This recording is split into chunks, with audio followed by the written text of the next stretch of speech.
Guys, ಜಗತ್ತಿನ fastest 1 billion valuation reach ಆದಂತ top 5 companies ಯಾವುವು ಅಂತ ಗೊತ್ತಾ? ಟಾಪ್ 5 ಅಲ್ಲಿ ಬರೋದು ನಮ್ಮ ಇಂಡಿಯಾದ ರಿಲಯನ್ಸ್ ಕಂಪ್ನಿ. ಇದು ಓನ್ಲಿ 365 ಡೇಸ್ ಅಲ್ಲೇ ಅಂದ್ರೆ 1 ಇಯರ್ ಅಲ್ಲೇ 1 ಬಿಲಿಯನ್ ವ್ಯಾಲ್ಯೂಯೇಷನ್ ರೀಚ್ ಆಗಿಗಿದೆ. ಅದೇ ರೀತಿ ಟಾಪ್ 4 ಅಲ್ಲಿ ಬರೋದು ಬರ್ಡ್ ಕಂಪ್ನಿ.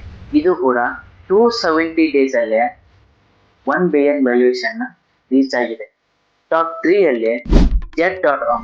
ಇದು ಓನ್ಲಿ 120 ಡೇಸ್ ಅಲ್ಲೇ 1 ಬಿಲಿಯನ್ ವ್ಯಾಲ್ಯೂಯೇಷನ್ ರೀಚ್ ಆಗಿದೆ. ಅದೇ ರೀತಿ ಟಾಪ್ 2 ಅಲ್ಲಿರೋ ಅವೆಂಟ್ ಕಂಪ್ನಿ ಓನ್ಲಿ 46 ಡೇಸ್ ಅಲ್ಲೇ 1 ಬಿಲಿಯನ್ ವ್ಯಾಲ್ಯೂಯೇಷನ್ ರೀಚ್ ಆಗಿದೆ.